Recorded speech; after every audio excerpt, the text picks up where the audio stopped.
Fentanyl. It could be hiding anywhere, including in your house, including in your medicine cabinet, or maybe at a friend's house when you're hanging out, playing games, and get offered a pill.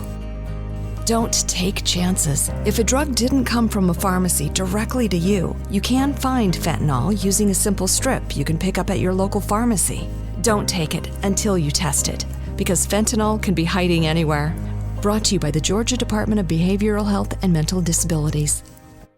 This message comes from Greenlight. Ready to start talking to your kids about financial literacy? Meet Greenlight, the debit card and money app that teaches kids and teens how to earn, save, spend wisely, and invest with your guardrails in place. With Greenlight, you can send money to kids quickly, set up chores, automate allowance, and keep an eye on your kids' spending with real-time notifications. Join millions of parents and kids building healthy financial habits together on Greenlight. Get started risk-free at greenlight.com/audio. Did you know that parents rank financial literacy as the #1 most difficult life skill to teach? Meet Greenlight, the debit card and money app for families. With Greenlight, you can send money to kids quickly, set up chores, automate allowance, and keep an eye on your kids' spending with real-time notifications. Kids learn to earn, save, and spend wisely, and parents can rest easy knowing their kids are learning about money with guardrails in place. Try Greenlight risk-free today at greenlight.com/audio.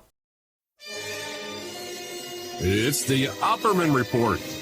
And now, here is investigator Ed Opperman. Okay, welcome to the Opperman Report. I'm your host, Private Investigator Ed Opperman. I am so excited about today's show. We have Joe Palazzolo and Michael Rothfeld from the, the Wall Street Journal. These guys are award-winning authors. Are you both from the Wall Street Journal? Yeah, Michael, I used to be, this is Michael, I used to be at the Journal with Joe, and then a few months ago I went to the New York Times, so now we're on different teams. Even better. We got the Wall Street Journal and the New York Times on the show. The book is called The Fixers, the bottom feeders, crooked lawyers, gossipmongers, and porn stars who created the 45th president. Welcome to the Opperman Report.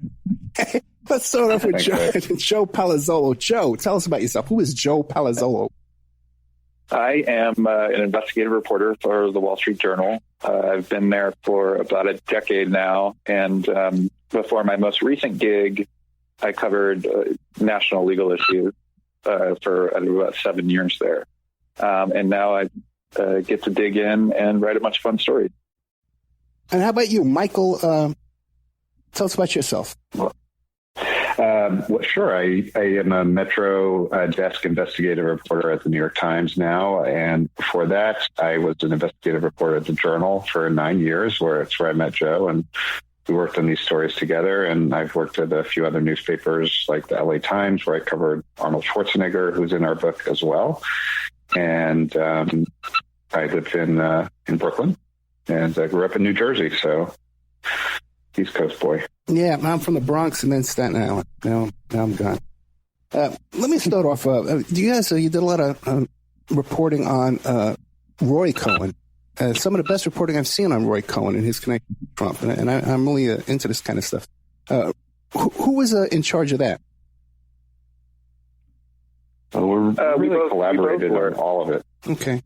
Yeah, but we should add, like with the Roy Cohn reporting, there were 2 biographies that were written about him pretty soon after his death. One by Sid Zion,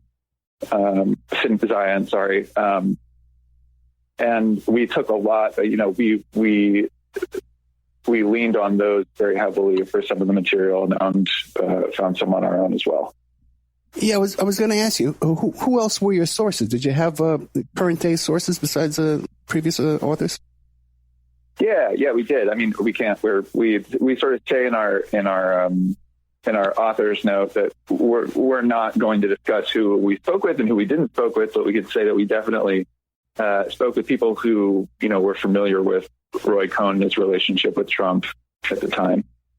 Yeah, fascinating stuff. It really goes into a lot of depth there that we haven't seen before.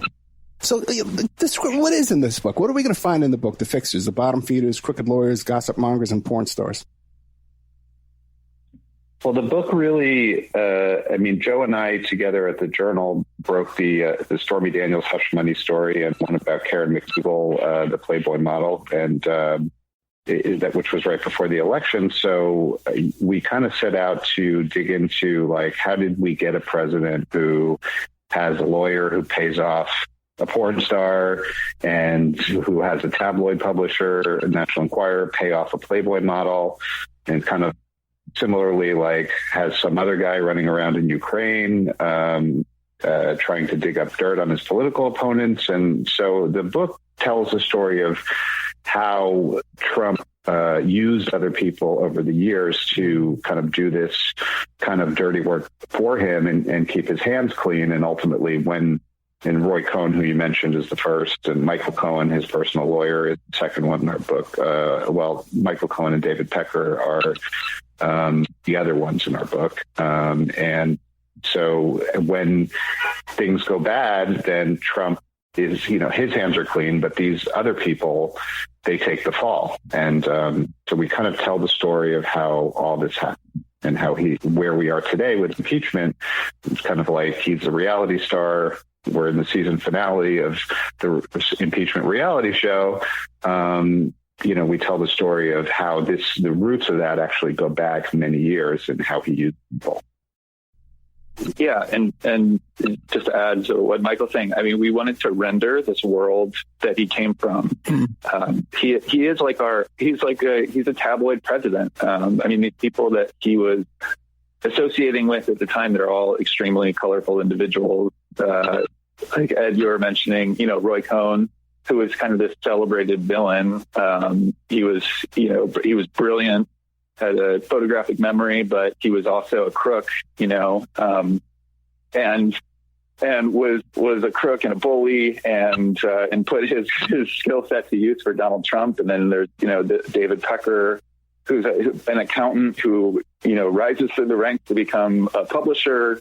And then he puts his business to work for Trump. And, we really wanted to dig in and show people how a celebrity like Donald Trump gets into the White House. Let me ask you this about as far as Stormy Daniels goes. Are there still people out there who don't believe Stormy Daniels?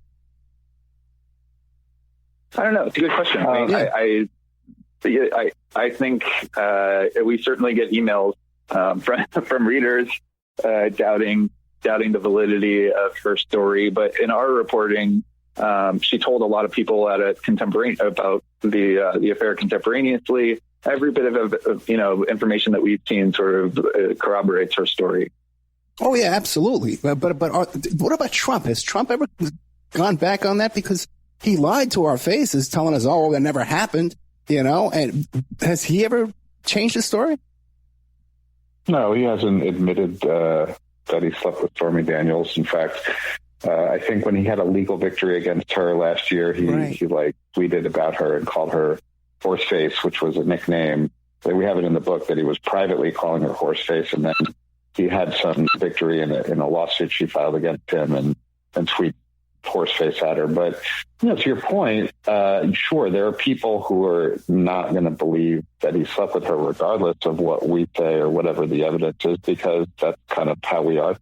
And today in the United States, we're so polarized, and the truth is kind of what the people that you agree with say it is. And that's something that Roy Cohn showed Trump how to do from the 70s, which is try to manipulate reality to what suits you. And it's a lesson that Trump has carried through. So there are definitely people on that side of the spectrum that are going to just say, no, none of that is true. Why don't you take us through the whole Stormy Daniels story? And by the way, I didn't get to the end of the book. Do you cover all that stuff with Avenatti and him coming on the scene? Definitely. Oh man, I didn't know. Fentanyl. It could be hiding anywhere, including in your house, including in your medicine cabinet, or maybe at a friend's house when you're hanging out, playing games, and get offered a pill. Don't take chances. If a drug didn't come from a pharmacy directly to you, you can find fentanyl using a simple strip you can pick up at your local pharmacy. Don't take it until you test it, because fentanyl can be hiding anywhere. Brought to you by the Georgia Department of Behavioral Health and Mental Disabilities. I don't have enough time to get to the end, man. I'm really enjoying this book, though. By the way, and this audience, if you're out there, listen, this is the book for this audience. The first bottom feeders, crooked lawyers, gossip. I know everybody in the book practically. But if you listen to the Opera Report, you're going to love this book. Take us through the story, though. Take us through the whole Stormy Daniels deal.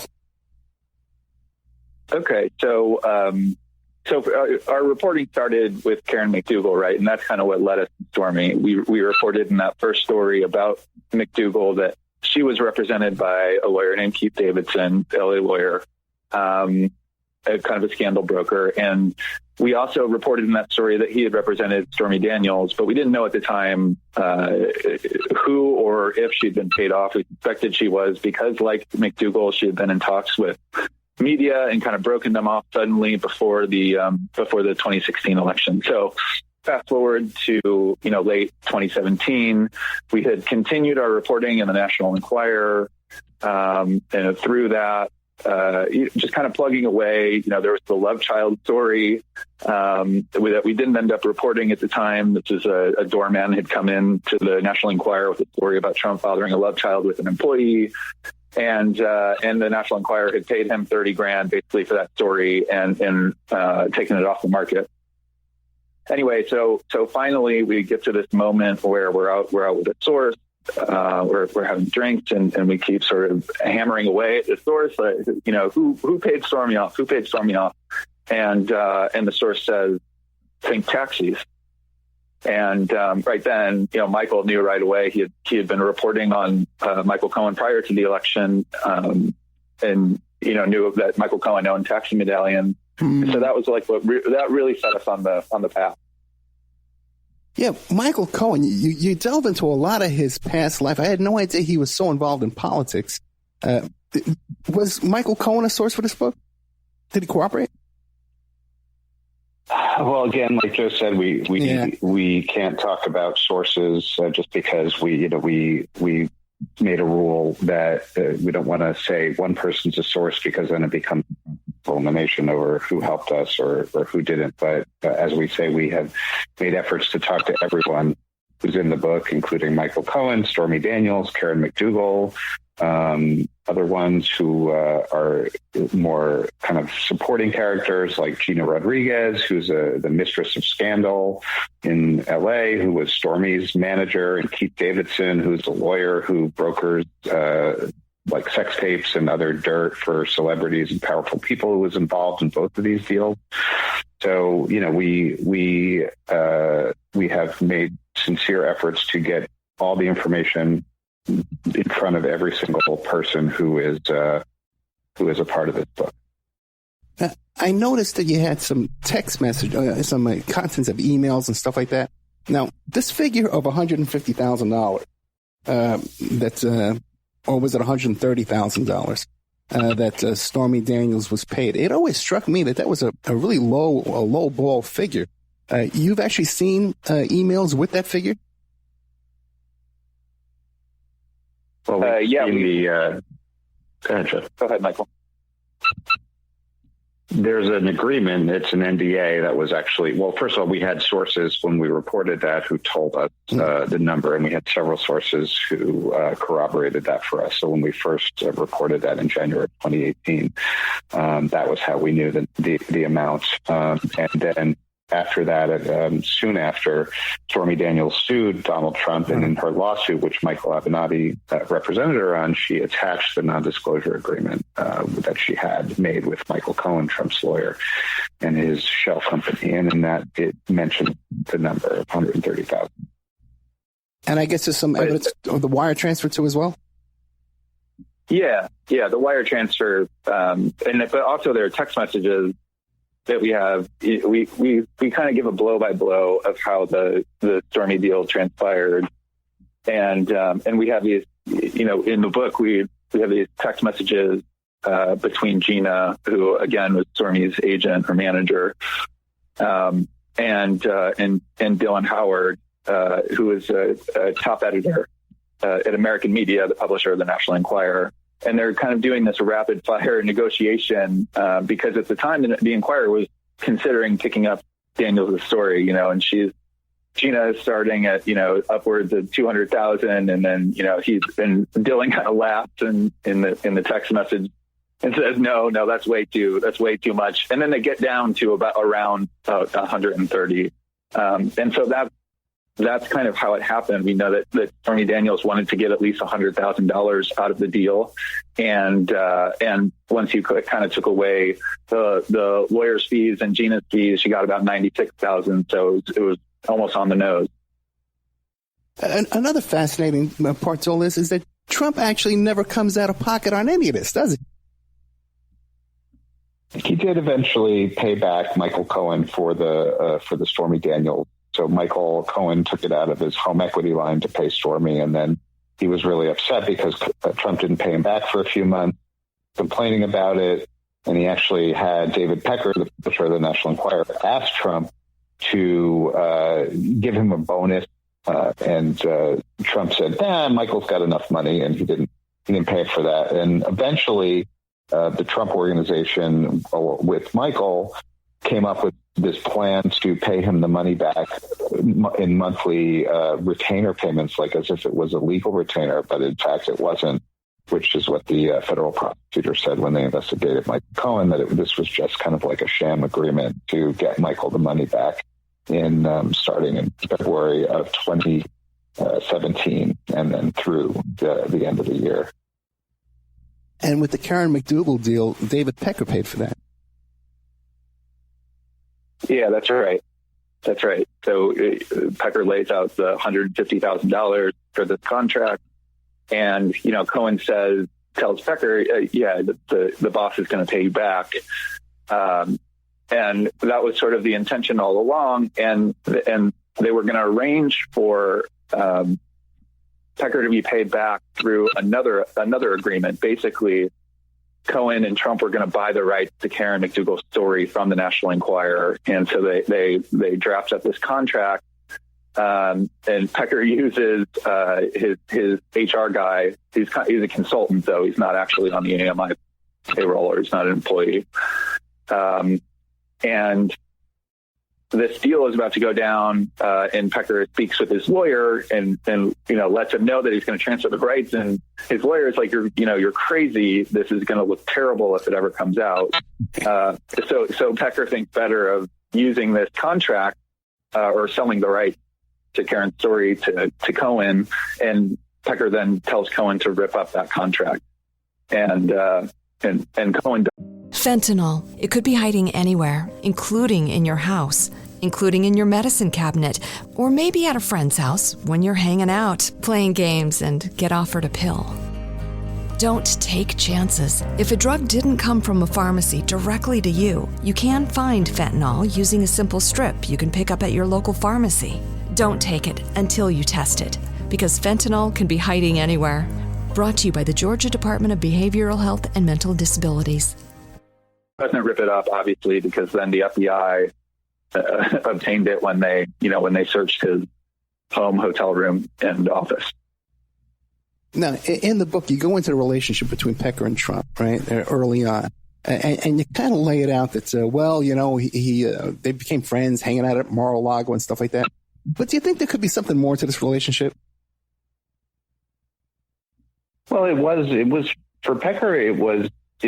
I think it was practical for both of them, actually, but it was also for Pecker. He just liked cozying up to people who were powerful. That's kind of the pattern of his career, because he was the son of a bricklayer from the Bronx. He was like a fat kid who grew up in the Bronx and took care of his mom and worked during school, and he came from a house with the plastic over the sofa. Yeah. And then he loses weight and he kind of rises up in the magazine world. And so where he came from, he just really wanted to be close to powerful people like Trump and Ron Perelman, the investor, and Arnold Schwarzenegger. And he always had business first mentality with loyalty. You do things for friends and the people who are going to help you in business.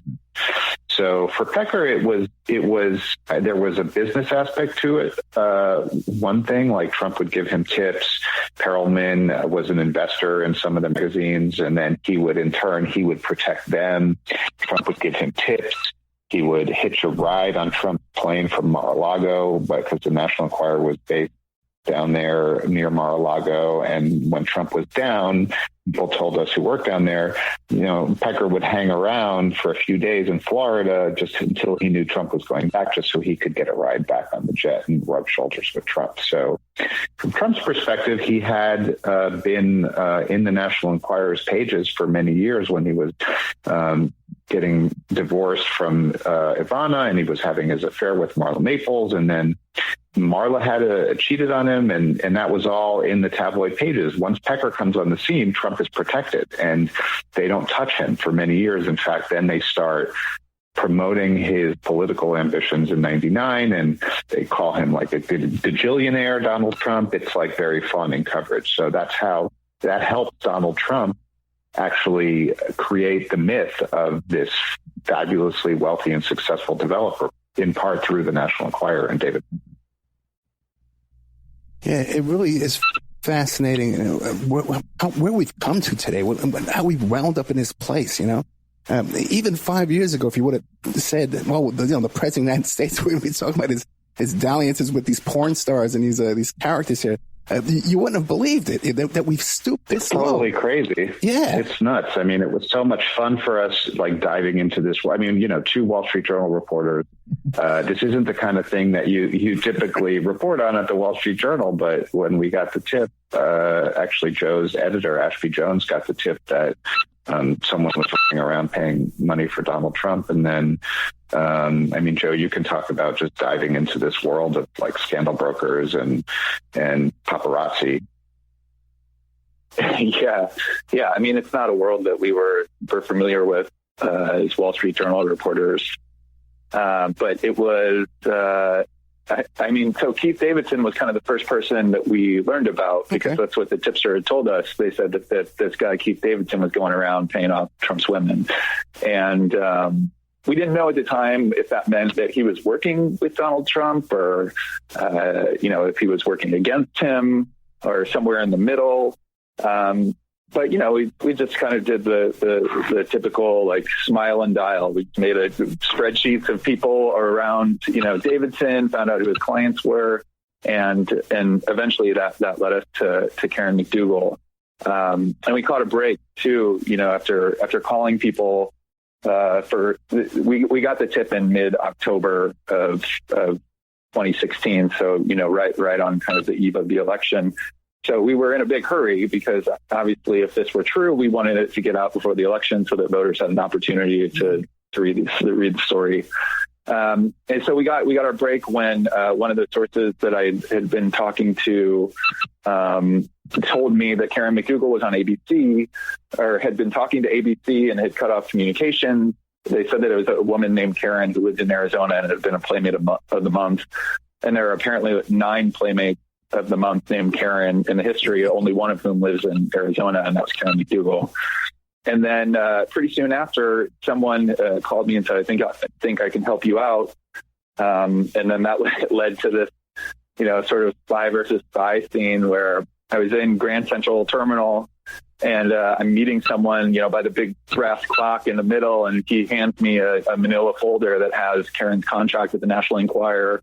And then also her retainer agreement with Keith Davidson. And to add to that tiny bit, that was important because the contract itself between the National Enquirer and Karen McDougal does not mention Donald Trump. It just says that the Enquirer was buying the rights to her story with an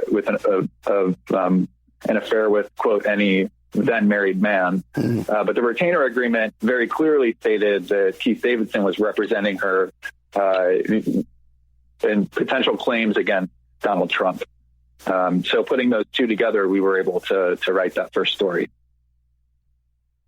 I always, whenever the story comes up about Stormy Daniels, one thing that always strikes me that I find really hysterical is that at the same time that Gina Rodriguez is negotiating this deal, with basically a presidential candidate, she's also, her day job is on Mama June, Hot for Not. She's working on the Honey Boo Boo set. At the same time, she's negotiating with the next president of the United States. Did you guys know that? Hilarious. Yeah. Yeah, no, I mean, she's really carved out this interesting career for herself. And it's like, it started out, after she was in adult films for a little while, and then she transitioned, started, representing people in reality TV series. And she started representing, women who had affairs with powerful men, and she helped them really capitalize on their 15 minutes of fame. And that's kind of how she ended up meeting. She had met Stormy previously, but that's how she and Stormy kind of became acquainted in the business sense back in 2011. But yeah, her career arc is just very colorful, very interesting. She had kind of a tough childhood and really kind of parlayed her experience into a very interesting career. You didn't mention she was in a reality. She had her own. One of the chapters in our book is called Mommy XXX because Gina Rodriguez was in this reality web series called Mommy XXX, which was about her raising kids while being a porn actress, and her kids are in it. And so that was also part of her transition out of porn into this scandal brokering career, which she's really been pretty successful at. Yeah, fascinating woman who really stumbled into this through the Tiger Woods case. But, I mean, Ed, you mentioned before, like, how did we get here? I mean, people like Gina and these other people, Keith Davidson, they populate our book. And all these other people that they're really kind of part of the backdrop. Most people don't realize, like, this is one of the worlds that Donald Trump comes from. This, and it's kind of like we tell the story of this underbelly of Trump's presidency and all these people, muckrakers, and who kind of where he helped refine the tactics that he took to the White House with him. So it's quite an interesting world, and these people are partially responsible for his rise, but like also we are too, because we consume this is almost like an absurd black comedy of like the American political system we have right now, where all these people were dragged onto the stage by Donald Trump, and we drag them there too, because we just consume all of the tabloid stuff and put it into the mainstream. We give it the ratings. We gave the ratings to his reality show, and so we're also responsible for it. Yeah. Go ahead. I was going to add, I mean, everything that Michael said, and it's this weird circularity too, because one of the reasons that celebrity news is so pervasive these days is because of the National Enquirer. Like when Gene Pope, bought it way back in the 50s when it was the New York Enquirer. And then he turned it into the National Enquirer, and he really made celebrity news coverage a priority. And the National Enquirer was incredibly successful. It was the most read newspaper at one point. Like when he sold it, I think circulation had dipped some, but it was still at like 4.5 million. So it just had this sort of really important impact on media, because then mainstream newspapers started emulating the National Enquirer, and some of its celebrity coverage. And all of that underpinned Donald Trump's rise, not just in politics, but in public life, right? I mean, capitalizing on this fascination in the media with celebrity. Has there ever been another presidential candidate where the National Enquirer was so far behind them and did so many stories on their behalf? No, no, not at all. The National Enquirer to this point had been kind of scrupulously nonpartisan, and of course Pecker's relationship with Donald Trump changed that. And another thing too, people who try and say that the Stormy Daniels thing was like a hit piece, it was left wingers. Gina Rodriguez, she did the Wienergate case too. She did the Sydney Leathers and the first Wiener girl. That was her stuff too as well. So she's on both sides of the political spectrum. She's an equal opportunity porn star. She had Octomom was one of her clients. She had Tiger Woods, some Tiger Woods girls, right, Joe? Women, I guess, mistresses. And Charlie Sheen she was involved with. So she's that's all. We kind of detail all of that stuff in the book as well. Yeah, you mentioned Charlie Sheen a bit, yeah. Oh, go ahead, Joe. But just to your point, Ed, you're right. They were pitching this story to Fox News, right? I mean, they were oblivious to the political bent of the publication. It's like that was not a consideration here. I mean, the consideration was making money off of Stormy Daniels' story. That's what I always say. These people are money motivated. It has nothing to do with politics. They have no political agenda. But, try arguing with people, especially on Twitter these days. Right. Everybody's they're all dug in. We're here today with Joe Palazzolo from the Wall Street Journal and Michael Rothfeld from the New York Times. The book is Fixers, The Bottom Feeders, Crooked Lawyers, Gossipmongers, and Porn Stars Who Created the 45th President. This is, one day people are going to look back in the history books. You know what I mean? And this is going to be in the history books. Yeah, that's right. It's wild. I mean, the subtitle is it's pretty gripping, but it's also very true. So yeah, it's kind of underestimated a bit. Anyway, the book, how is it being received? So far, it's getting a good reception. Yeah. I mean, we're excited for people to really dig in. Some of the most colorful stuff is, I feel people probably think that they know the whole story, right? The president's personal attorney paid off a porn star, and the National Enquirer paid off Karen McDougal. But there's sort of so much in there. Besides, one thing I think that probably people are not aware of is that these things kept going. Like it wasn't just the payoffs and then it was over. Like in Karen McDougal's case, they pay her off. We write the story, which publishes 4 days before the presidential election, revealing this agreement. But we didn't know at the time that Donald Trump was involved, or that Michael Cohen had been working with the National Enquirer on this. And even after the payment, David Pecker is trying desperately to keep Karen McDougal in the fold. She's getting media requests. And then the New Yorker does this story where it really goes into detail about her affair with Trump. And also draws parallels to the allegations there with Stormy Daniels. But even after that came out, her attorney and friend Carol Heller is in discussions with American media, and we have this email in the book where Heller is basically saying we're getting all these media requests. We discussed the potential for another non-disclosure agreement in return for extra consideration. So that's in 2018, right? So they're still sort of in discussions about potentially giving her more hush money. That never came out. That never ended up happening because then McDougal ends up suing. But there's just a whole lot more to the story than the fact of the agreements themselves.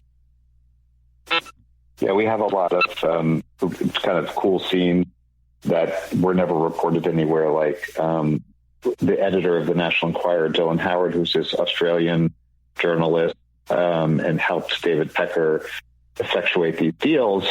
So we reported the Karen McDougal deal right before the election. And then on election night, when Trump is winning, Dylan Howard is at home in New York City at his apartment and text messaging with one of his relatives in Australia who they don't like Trump, his relatives, and they're saying, Trump's going to win.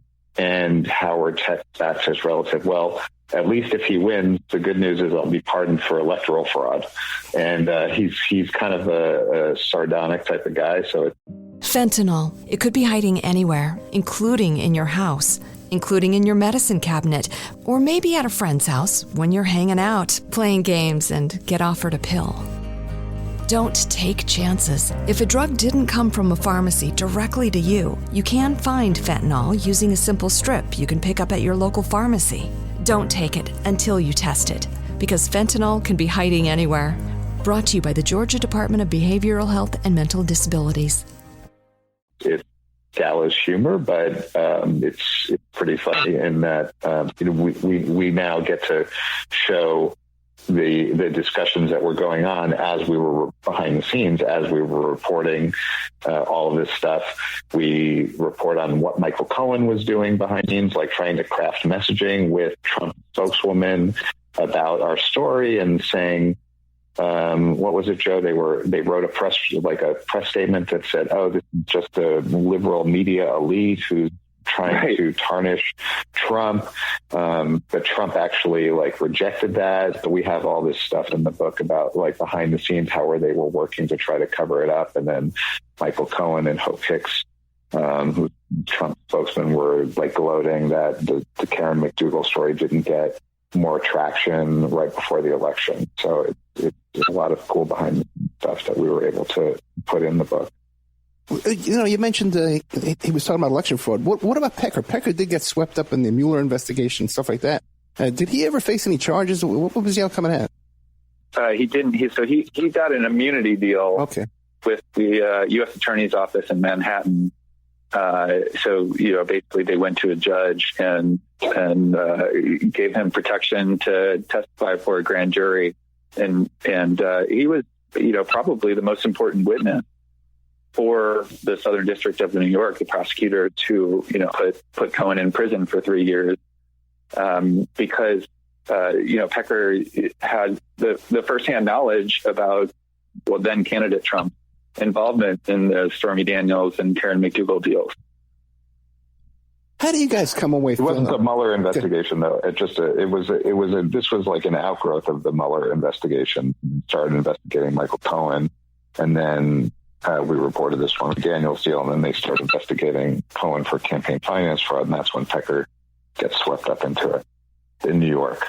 How do you come away feeling about Michael Cohen? He seems like such a sad sack, and he had potential, but and this guy Lev Parnas talks about how it's like a cult. Trump's like a cult, and people get swept into it. How do you leave off your feelings about Michael Cohen?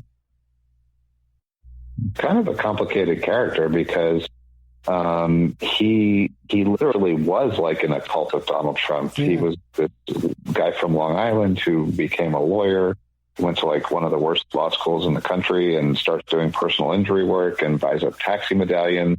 And then he starts buying into Trump building, and he's just infatuated with Donald Trump and gets a job with him by giving this strong defense of Trump at this condo board dispute, which we write about. And then Trump hires him, and he's just willing to do anything for Trump. And so he's one of these people that just wants to be in Trump glow, and so he's willing to suspend his judgment. And he can be really, he called himself the pit bull, or he was, he called himself the fixer, which, real fixers don't really go around bragging about that. He could also be super generous, and really nice. So he had this kind of split personality. But Trump, meanwhile, is putting him down, and he said to Jerry Falwell Jr., who Cohen became friends with, Jerry Falwell Jr., who runs the university, "Oh, I can't believe you're friends with him.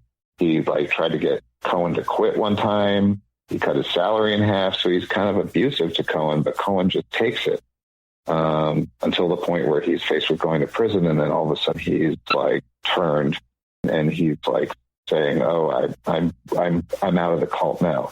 So in one way, it sounds very brave, but in the other way, it's kind of self-serving because you're trying to protect yourself when you're going to prison. You guys get into all that condo board stuff. It's just, which is fascinating in itself. That he's so involved in these condo boards, suing people on the board and tenants, and showing up to fight with the tenants and stuff. Just who would want to live in that building? You risk getting sued. It's wild. And it's you would think it kind of parochial maybe, but no, Donald Trump, brooked no dissent. And so the condo board thing, which is kind of the origin of Trump's relationship with Cohen, it was this tall residential building. At the time it was built in New York, it was the tallest all residential building in the world. And Trump got this massive tax abatement for the building after suing the city. So there's this long running litigation And basically then he says, okay, now the residents, and I'm going to, levy an assessment here, and you're going to pay me back not only the legal fees that I spent getting this abatement, but the money I left on the table because Trump had actually dropped. He had sued the city twice, and he dropped one of the lawsuits. And so he said, I could have gotten a lot in damages, so you're going to pay for that too, right? So the board then rebels, and Cohen and his family had bought into the building, so they're kind of interested parties. And Cohen, along with some other tenants, really kind of organizes this resistance and this plot to retake the board, the condo board, and they're very successful. And Trump comes himself to this. There's this condo board meeting that people still remember to this day, where Trump comes down. It's the condo board election. He has his slate of candidates, including Cohen, are all there, and they all stand up and speak and really angrily talk about how the board is squandering resources. And Trump even is using kind of the language that he uses now, right? He's saying that the condo board is engaged in a witch hunt. And there's this part where this part of the condo board meeting where the president, who is a former airline executive, is speaking, and Trump is kind of lurking in the background. He's wearing his overcoat and his too long tie, and he's saying, what does this guy know? He ran his airline into the ground, and it's just, it's amazing how that scene and that dispute, even on such a micro scale, really foreshadows everything that we're living with right now. Yeah, because you describe how he's wagging his finger in this woman's face, and then the next day they try and get her arrested for assaulting a maintenance man or something. It's just... Oh, yeah. I mean, that's a separate condo dispute, right? So there are two, and this is another case, and this is another Trump-owned building.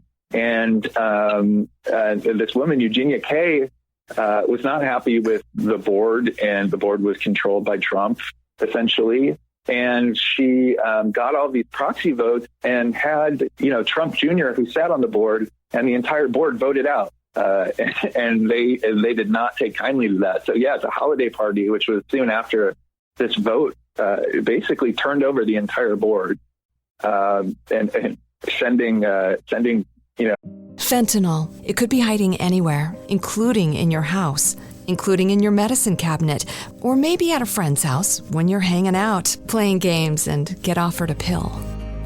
Don't take chances. If a drug didn't come from a pharmacy directly to you, you can find fentanyl using a simple strip you can pick up at your local pharmacy. Don't take it until you test it, because fentanyl can be hiding anywhere. Brought to you by the Georgia Department of Behavioral Health and Mental Disabilities. Trump Jr. packing, and then Trump approaches her, Donald approaches her at this holiday meeting, yeah, like you said, just wagging his finger in her face, saying, I'm going to sue you. And they say, oh, you know what? Actually, we already sued you. And they did. And they did. And they had sued her already. And then, there's one of the building employees then files this trumped up police report saying that she assaulted him. And this is not us calling it trumped up. NYPD actually later concludes that this employee was encouraged to trump up the charges because, Eugenia had made problem for the Trumps. Any one of those things would be a huge scandal for any normal candidate, just forget it. If that came out in Joe Biden's life, we'd be hearing about it forever. Now, you talk about Cohen's friendship with Jerry Falwell Jr. Do you get into his representation later on, his brokering? He did a negotiation for some of Falwell Jr.'s own scandals. Did you get into that in the end of the book? No, we didn't get into that. We were, aware of that. There was a tape that we reported on first in the newspaper that actually, I think, you talk about crazy, like Tom Arnold comes in here, like this, Roseanne Barr's former husband and the comedian and actor who, he has this whole series of encounters with with Michael Cohen in New York when Cohen is under investigation. And we have some text messages between them where Arnold's going on TV and saying spending the weekend with Michael Cohen, and there's tapes, and then behind the scenes, Cohen's texting him and saying, Tom, why are you saying on TV that, there's tapes, we're not spending the weekend, et cetera. So that happened before Michael Cohen turns against Trump. And then a year later, they're talking again, and like Michael hasn't learned his lesson because he's talking to Tom Arnold again, and Tom is taping the conversation. And in this conversation, many other things, Michael Cohen, he's kind of like walking back parts of his guilty pleas, like, oh, I can't believe I'm being persecuted like this. I just had to plead guilty to all this stuff. And then he talks about Jerry Falwell because they used to be friends, Jerry Falwell Jr., and says the Falwells don't talk to me anymore. Nobody in Trump's world talks to me anymore. And Tom's asking him about a pool boy that, there was stories about a pool boy that Jerry Falwell from the Fontainebleau Hotel in Miami. That, I mean, it's just hard to believe all the stuff that kind of comes into this, but that Jerry Falwell had in real estate investments with, and supposedly there were like pictures involving Jerry Falwell's wife, but that we did not validate any of that in our reporting, so we did not put that in the book. I mean, others have reported on that. We can't say what exactly happened there, or if what Michael Cohen was saying to Tom Arnold on that tape is true. I believe at one point they described him as an aquatic engineer. Pool boy. Well, sometimes he's called a lifeguard, a pool boy. But there was once I recall reading aquatic engineer. Okay, we're running out of time. A quick question for you guys. Do you think there had to be more women than these two that were paid off? There had to be many, many more payoffs, correct? I mean, we don't have any. If we knew about that, we would definitely have reported it. We don't have any evidence to that. I mean, the people that are involved have decided, that they don't know of any other payoffs to women. So, I mean, I guess we'll have to leave it at that. I'm going to take them at their word. Yeah. Yeah, well, there also, been reports about the safe, and it's true. There was a safe at the National Enquirer, but as far as we know, the information from our sources is not that there were a bunch of killed stories about Donald Trump in that safe. It was just an archive of everything that the Enquirer had written about him, maybe some source lists and some tips also. But Cohen wanted to get his hands on it. Regardless, just in case, something, as he says, in this recording he makes with Trump, when they're talking about the McDougal thing, Trump says something like, the separate recording, another surreptitious recording, where Cohen is talking to Trump about the McDougal deal, and Trump says something like, Pecker gets hit by a truck or something, and they want to have, that archive, all of that information in their control, instead of letting the next, head of American media or the editor of the National Enquirer do with it what he or she pleases. My friends, we're out of time. We got about 1 minute left. What do you want to leave us with really quickly, if you can each leave us a couple of moments here? I think that, I want to emphasize that this book isn't just about two deals. It is very much about the world that begot Donald Trump. And, we think it's kind of one of the best encapsulations of his rise in public life. And so we hope that that's what people take away when they read it. Yeah, and I mean, my thought would be that, this all seems like the subhead of our book, the subtitle of Bottom Feeders, and it sounds very lurid and sensational, and it is, and it's fun to report on, and it's fun to read, but it's also, I mean, it's reality. I mean, it's so in a way, it's like we're not trying to be too serious, but it is also like a serious, real story of where we are today, and that's what made it such a rewarding book to work on. I agree with you. Great book, great reporting, excellent factual reporting. It's reporting on tabloid news, but it's not tabloid reporting, that's for sure. The fixers, the bottom feeders, crooked lawyers, gossipmongers, and porn stars who created the 45th president. You can get that at the website fixersbook.com. The Fixers Book. Thefixersbook.com. Okay, guys, thank you so much. I'm going to go back to reading the book. And I'm the laziest host there is in town, but I read half the book. I'm going to go back and finish reading the other half. It's excellent.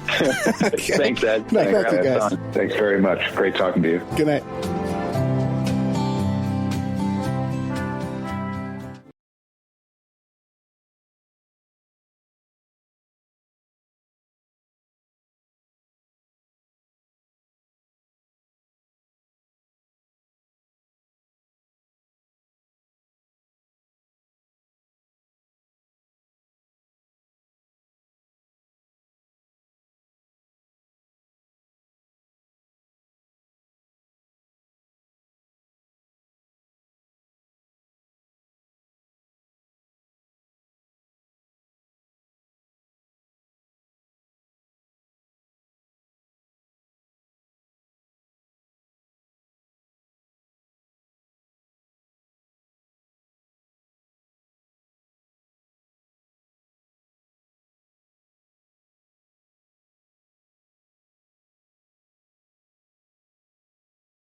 Fentanyl. It could be hiding anywhere, including in your house, including in your medicine cabinet, or maybe at a friend's house when you're hanging out, playing games, and get offered a pill. Don't take chances. If a drug didn't come from a pharmacy directly to you, you can find fentanyl using a simple strip you can pick up at your local pharmacy. Don't take it until you test it, because fentanyl can be hiding anywhere. Brought to you by the Georgia Department of Behavioral Health and Mental Disabilities.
Fentanyl. It could be hiding anywhere, including in your house, including in your medicine cabinet, or maybe at a friend's house when you're hanging out, playing games, and get offered a pill.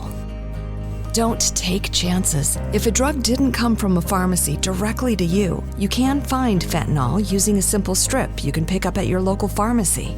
Don't take it until you test it, because fentanyl can be hiding anywhere. Brought to you by the Georgia Department of Behavioral Health and Mental Disabilities.